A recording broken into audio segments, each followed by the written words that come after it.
This is Flat Out Agility, an Australian agility podcast. I'm Grace.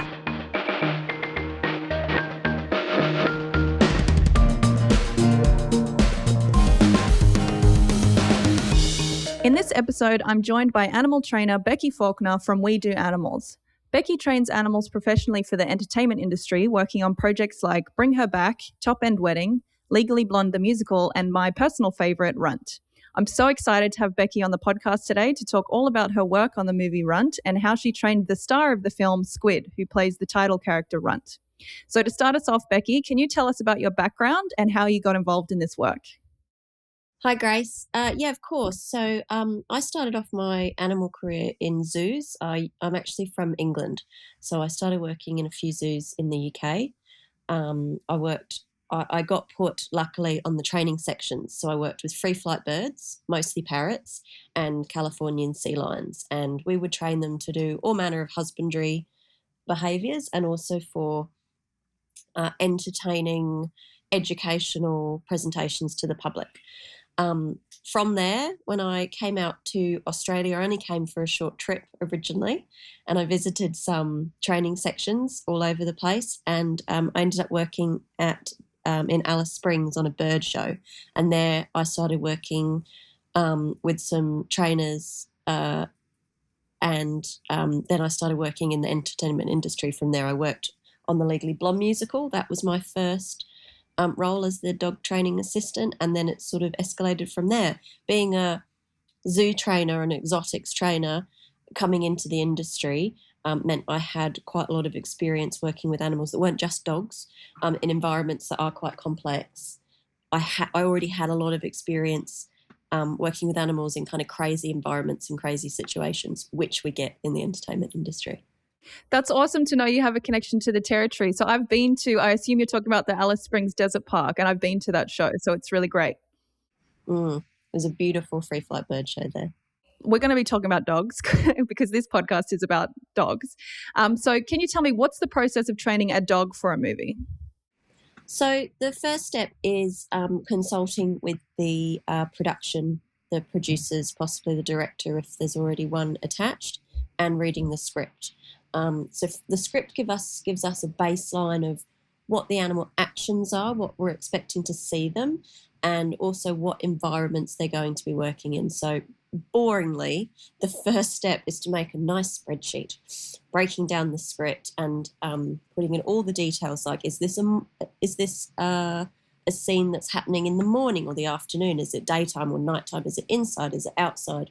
And then the location, and it gives you an idea of what kind of environments and how busy the scene might be that the animal has to work in. Obviously, this is only a script, it's only text, so we don't have all the information. We have to use our experience working in the industry, an idea of the experience of how we might shoot this type of scene or that type of scene to try and understand what kind of things the animals are going to have to work around.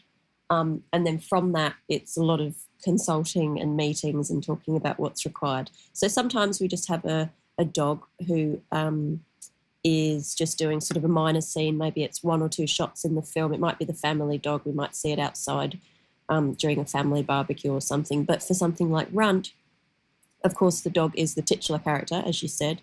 And also we knew that the dog was going to be on screen most of the time. Basically, if we saw Annie Shearer, we were going to see Runt. If we saw Runt, we were probably going to see Annie Shearer.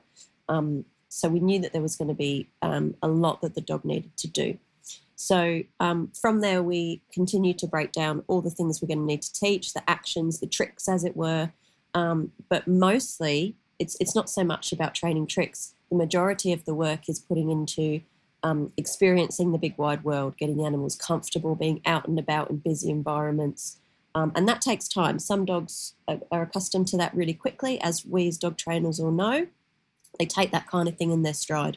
Some dogs, it takes a really long time to them to be comfortable and not feel unsafe in busy environments. So that just takes as long as it takes.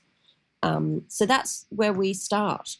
And obviously we knew that Runt had a very specific look and was going to have to move in a very particular way for this project. So our first steps were also looking for a dog that could play that role, both physically, how they looked, and also internally what their personality was like. So, for those that don't know, Runt is a wonderful Australian film based on a book by Craig Silvey. So, it's about a little girl and her dog who start running in agility competitions to win prize money to save their family property. So, as someone who runs agility, I found it a really fun movie, but also really funny because it's very inaccurate in how it portrays agility, which is fine, but it's very amusing. However, despite being inaccurate, it does actually include a lot of agility and it does look roughly correct. Did you already have squid or did you need to get squid for the movie? Okay, first off, I'd like to say if no one's read the book Runt or you've only seen the film, go and read the book. It's so beautiful. It's such a great story, isn't it? So for this project, I didn't have squid. We searched for and rescued squid specifically for the role of Runt. We went out looking. We looked at quite a number of dogs and that were in rescue or in shelters or up for adoption. And a lot of them, when we went to see them, they were either too big or they were maybe the wrong colour or they were not confident enough or they were, for whatever reason, they were great dogs, of course. All dogs in shelters and rescues are great dogs. But for this role, knowing how much work the dog was going to be putting in, none of them were quite right. And then one day I remember I opened up my emails and I had some, here are some new dogs up for adoption in your area. And little squid's face popped up and I thought that could be the one. She's so unique looking. So I arranged to go and meet the rescue and meet her, and I went and did a few little assessments that we do of animals if we're thinking about having them as part of the team, part of the family and part of the team to go on to do film work. Did a few assessments and she was a firecracker. And from then once I'd met her, I knew that she was just the one. She was brilliant. And I just like to mention as well, Squid was 10 months old when I met her and she was already on her 4th home. So that gives you an idea of how much of a firecracker Squid really was. She had a lot of energy and she is a little terrier of some sort. So she had a lot of kind of built up energy that she didn't know where to put. And because she wasn't in the right environments that could help her channel that energy, it came out in other ways. She jumps fences like they don't even exist. She could jump up and she could jump up and stand on top of my head. That's how high she can jump. She barked a lot. She dug holes. All these things that we see as very bad dog kind of behaviours, problem behaviours.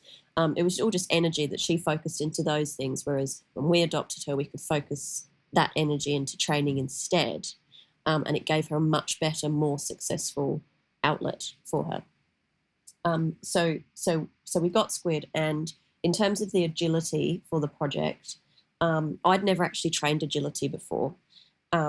And it was it was fun training her to do a variety of things, but I didn't need her to be an agility champion. She didn't have to be able to run courses and learn super complex turns and twists and things like that. She just had to be able to safely execute all the equipment and know that we could do it whilst filming. So she doesn't have to do when we're filming, she wouldn't have to do all of the objects A to Z. She just has to do maybe A and B first and then second, and that would be the first shot, and then we can spin around and do something else. So although we had to teach her how to safely use all the equipment and to execute them quickly, luckily she's a very fast dog anyway, she didn't have to be able to do everything all at once. So it's kind of a fake agility that she learned, I suppose, the magic of cinema. Yeah, I mean, they're not going to shoot the whole course all at once. So, yeah, that's a benefit. So how do you determine that a dog is right for the film? So how did you know that Squid was the dog that you were going to use for this film? Yeah, it's a really hard thing to choose. And, we would all dearly love to see our beautiful pets on TV in a film or an ad. We would love that. But you do have to consider how much work and what goes into that kind of thing. Even just taking an animal that's unprepared for a film set onto a busy film set can be quite a scary, daunting, frustrating thing for an animal. And you have to consider whether that's something you want to put your animal through or not.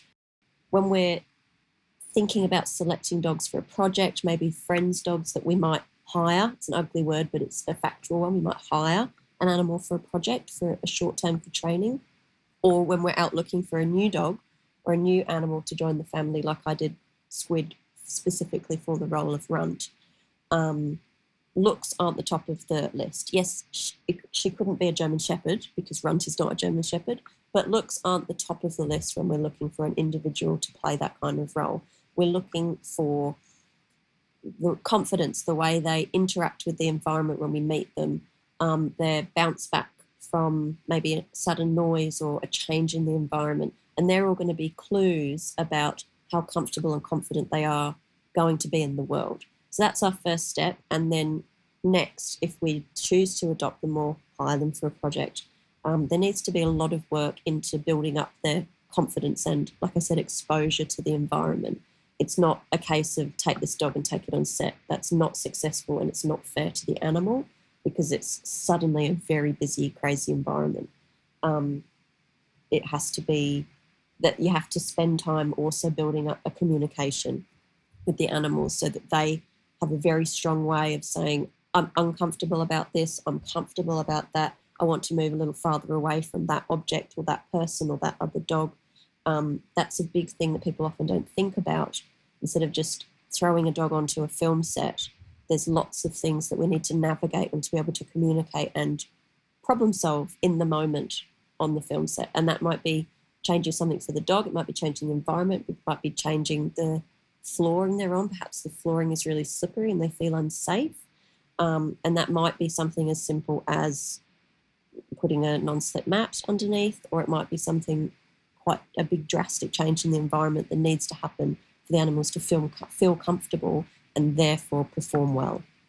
The way that you're talking about it, it really does remind me of agility though, because in agility, you need to teach them all of those skills. But what's often sort of forgotten or not as exciting to people is that you actually also need to train all that other stuff that you were talking about being safe and about being calm and being able to switch off and being around busy and weird environments. So it sounds actually quite similar that you need to have both those skills of being able to do the job and also being able to handle the environment. Can you talk to me about how you trained Squid to handle the environment of a film set in this instance? You're so right. I talk about a film set being a weird, wild, sometimes scary place, but of course, the real world, every time we step outside, can be a big, scary, wild place. Unexpected things happen and things spook us. And that is part of life. And that general resilience, bounce back, I know they're buzzwords, but they are accurate. That those kind of things that we instill in ourselves and children and young people. We also need to instill them in our animals. If I never take my dogs out of my house, then I don't necessarily need to think about those things. But that's not the reality that we live in. If I never take my dogs onto a film set, then I might not need to prepare them for such crazy, unexpected things to be happening. So yeah, that's a huge part of the training. We want confidence building. They are buzzwords, but they are quite accurate.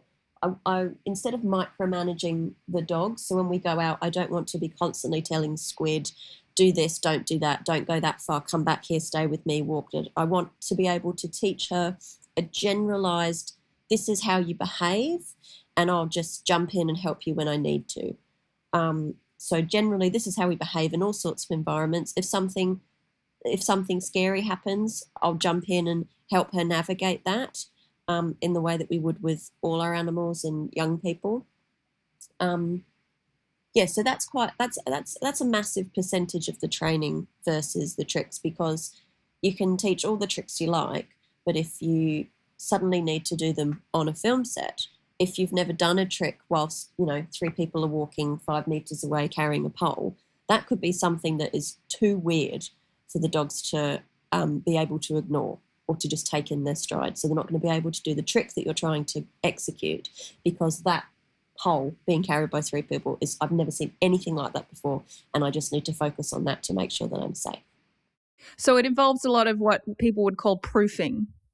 I would say it involves, I describe it more as exposure and allowing the dogs to show me what they're comfortable with.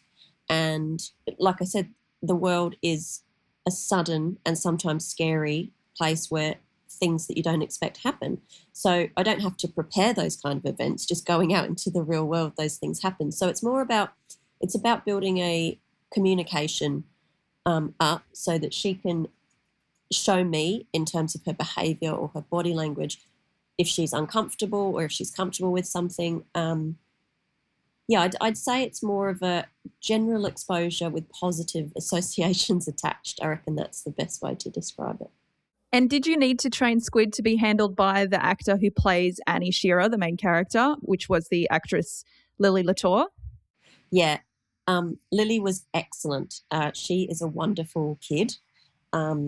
She's very wise and very kind, and she and Squid had a really great connection straight away. She was very respectful of Squid as a co-star, as well as an animal that can't communicate in the way that humans can. So we did have a little bit of rehearsal time. More would always have been nicer, but we did have a little bit of rehearsal time, so they got to know each other. And one of the things that Lily, who played Annie, was fantastic at was observing how myself and the other trainers would work and interact with Squid and replicating it. And, you know, I think Lily was 9, and then I think she turned 10 while we were filming. That might not be quite right, but, you know, she's a young girl. And she wasn't doing that on purpose. She was just highly aware and acutely observant. So she would copy some of the mannerisms or the things that we would do whilst interacting with Squid. And that meant that Squid could understand Lily so much faster than a new person kind of speaking a new language.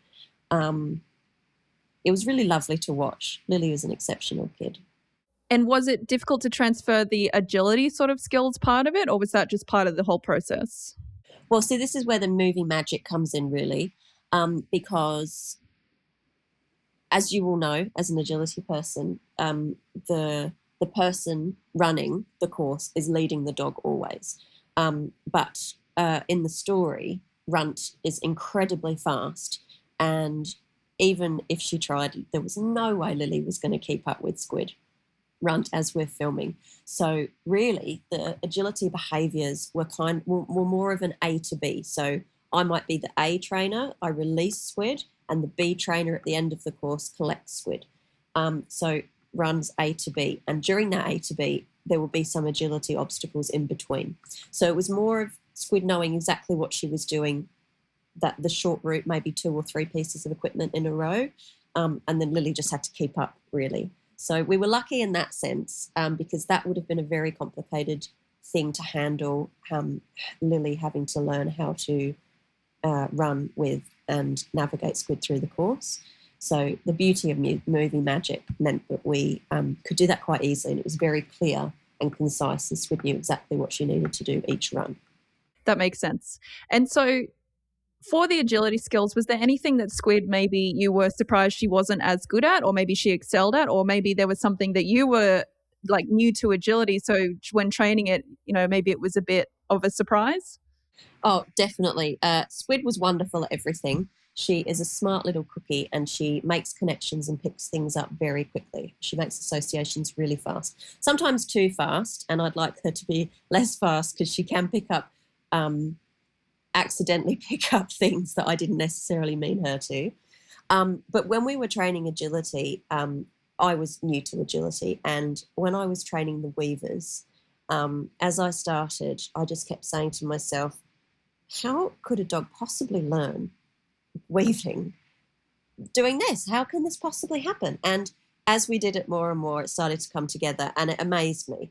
I mean, you know, it's one of those things that lots of people have lots of different techniques about, and sometimes it works for this dog and that dog. It's a very complex behavior, right? But she picked it up really well. I just had to make sure that I was teaching it well. It was all about me. She picked everything up really fast, but because it was all new to me, it was challenging for me to teach and to kind of understand how to explain to her what we wanted. But she picked it up really well. And being those small dog but with long legs, she's very nimble, and she was very speedy, as you'll see from the film.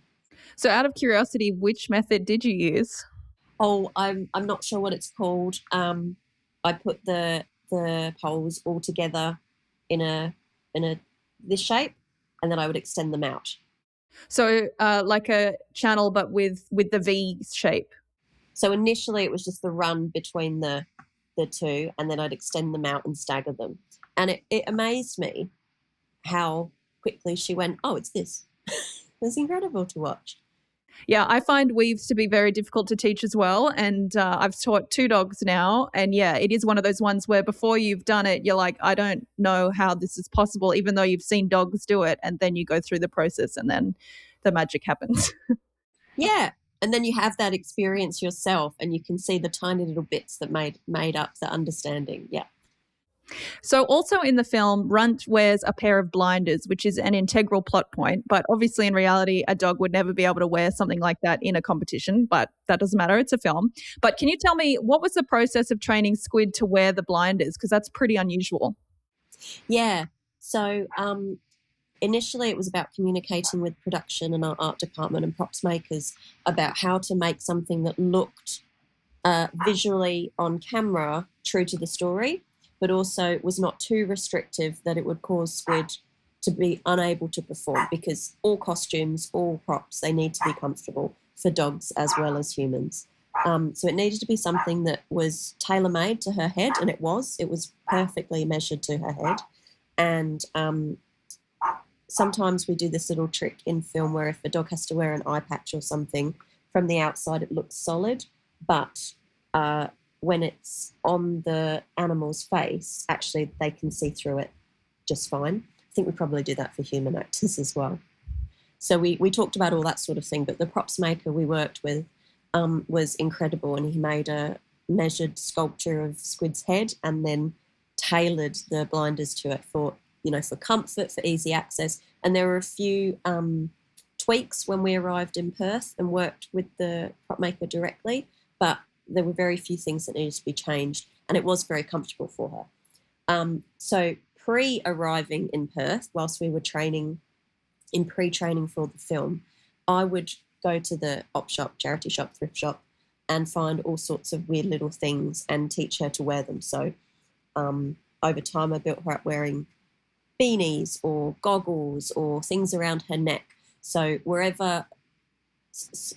in preparation for the concept of wearing blinders. So she would be comfortable with things going over her ears or covering her ear or covering her eye, just to build up that experience and comfort to have those things on and be able to perform naturally. So that's how that all started. But ultimately, it boils down to what she had to wear in the film. It had to be comfortable for her. Otherwise, there was no, if you have an uncomfortable pair of shoes, you're not going to be able to walk properly. You're not going to be able to walk normally. It will change your behaviour. Same with the dogs and same with the blinders. And in the film, the venues that Runt and Annie run in, like do their agility run-ins, change quite a bit. There's 3 different venues. So they start in a dirt ring, then they move to different indoor arenas, which have more of a matted floor. So did you need to generalize certain skills to these environments? Like, did they present unique challenges with the different places that they had to be? We always have that in our mind as a possibility for filming, because sometimes, however many times you discuss things, when you arrive on set to film, there might be one little thing that you haven't considered or wasn't mentioned that no one thought was important and is actually incredibly important. So part of the preparation of the dogs for a project, or any animal for a project, is to do that generalization. So working on all sorts of different floors that are safe.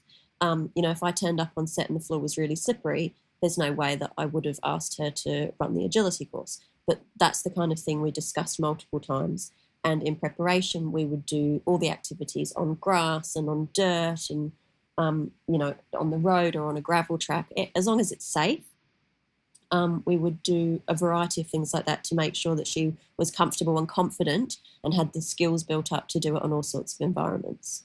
But always in pre, as well as the training of the animals, it's the preparation of the production to make sure that the flooring is accurate and safe and appropriate and going to be easy for the animals to work on.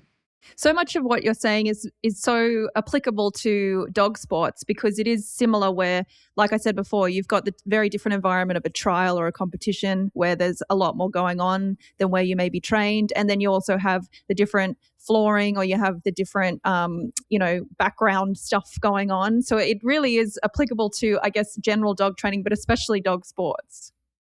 And it's so applicable to real life, isn't it? It's applicable to us as well in different situations, but we don't always think about it as much as perhaps I'm describing that I was thinking about it, until you have the experience of knowing that this is the environment you're going to be working in. This is the kind of ring that you always do agility in. Or if you go to location A, the ground is usually like this, so you might bring extra things, or you might anticipate and prep the dog in a slightly different way. If you go to run the agility trial in, venue C that you've been to before, you know that venue has particular quirks and you make alterations.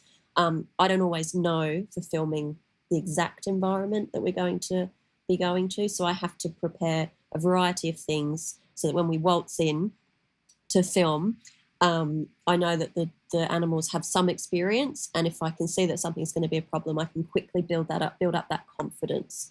So it's never a chore. It's never you have to go on and do this. You must do this. It's let's go and play this game. I see that that's a little bit uncomfortable for you. Let's tweak this and make that better.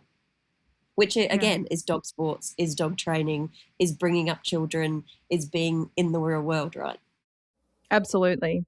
So the most emotional moment in the film, or at least in my opinion, is toward the end when, spoilers, Runt won't run in the big final and Annie starts to carry him around the ring. I really connected with this emotionally because sometimes training and working with dogs can just feel like, just like she did in that moment where you feel like a little kid sort of and you're really emotional about something that's maybe not that important, but you've put all this weight on it. What was your favorite part of the story though? Oh, that's a really good question. Oh gosh, there are so many bits. Oh, I don't know. I can't pick one. That is a really great moment. I think there are so many wonderful moments that Craig has created between Annie and Runt. And he hasn't just placed Runt in the story as just the dog, as a little bit of character, as a little bit of this is what families tend to have, a little dog. He's created a real bond between the two, and they are really there for each other and they support each other. Annie's life before Runt and Annie's life after are very different. Runt's life before meeting Annie and Runt's life after are very different, and they're so intertwined. So there are so many beautiful moments between the two of them. I don't know that I could pick a single one out, but there are some real tearjerker moments, aren't there? And Runt's personality really comes through. Like a lot of sort of movies with dogs don't really, I mean, they make them cheeky or something, but it's not like, it doesn't feel like a fully rounded character. But a movie like this, it actually feels like the dog has character. Yeah, it's so nice to hear you say that. I think, again, Craig has done a cracking job creating so much character in Runt. He created this wonderful dog that is a thing of childhood dreams almost. And he's created that character in a way that allows the dog just to be a dog, but also understand that dogs are always communicating with humans, whether we notice it or not, through their behavior, through their body language, through their choices. And then finding Squid was very specific to that as well. The first time that Craig met Squid, we were in Perth doing a photo shoot for the media, and I actually filmed Craig's face, and seeing him in the room and Squid come in and his face lit up, and it was such a beautiful moment. And truly, I said to Craig that I think you have written this dog into existence, and then I went and found her because Squid's a girl. And that was one of the reasons that I chose Squid, not just because of the way she looks or that she had kind of that feisty energy about her, but she is so quirky. I kind of describe her as a living cartoon character. She has so much character within her, just the way she moves. And then we did pick up on a few beautiful moments, especially interactions between Annie and Squid. I think of the moment where they're peeking through the curtains and Runt's got the blinders on, and I think they're watching someone do their agility run, and they just turn in unison and look at each other. It's a cracking little moment, isn't it? And you're right, we've really picked up, and they used a few of those moments really beautifully. So, what would you say was your biggest training challenge working on this movie? For me personally, probably the agility was a big one early on, because I'd never done it before. I knew I would be able to do it, but having never done it, I didn't know what that was going to look like or how to move forward. I had a few great helpers. I've got a few dog friends locally who have done agility for years and love it, so I had a lot of help. But that was a bit daunting at the start. And then Squid she was a young dog, and I said she was full of energy. So she had what I describe as ants in her pants. She found it very hard to be still. So a big focus of the training was teaching her to be still. And, that's just takes experience, and experience takes time. So it just took her time to be able to comfortably be a bit more still. And also I got Squid and started training her right away. So I didn't have her for sort of a long time beforehand. So she went straight into training, and we had a finite amount of time to train before we left for Perth. But always the most challenging thing about working with animals in film is working with productions that I'm not used to working with animals, because there's always going to be miscommunication, and no one really knows how much work and prep goes into having animals in a production before, unless you've experienced it for yourself. And how old was Squid when you did actually start filming? Maybe a year and a half old. She was very young.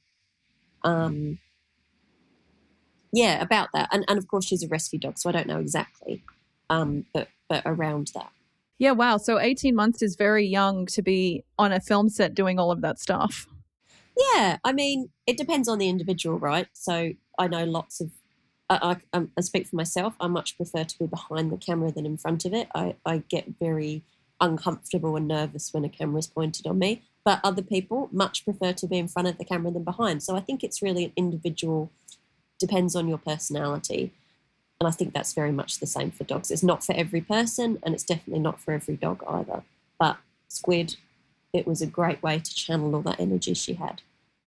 And did the film, or did training for the film, inspire you to maybe enter agility competitions in future?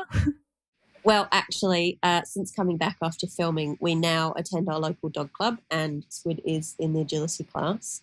And of course, she's doing very well. I just have to learn to run faster to try and keep up. But she's doing really well, and it is great to be around a group of people in a class, learning different people's techniques, and watching different dogs learn and watching different people learn. It is really fun. And whether I'll go and compete, I don't know. But at the moment, we're just really enjoying learning the skills and going to classes. That's great. And I imagine it's probably a bigger learning curve for you, because you now have to, I mean, there's no filming, but it's almost now you're on camera, because you actually are out there in the field with Runt running alongside and handling. Yeah, there's no cheating this time. Have to do it properly. That's right. So we've gone straight back to the basics and started again. And we're learning everything from scratch. It's really fun. It's good.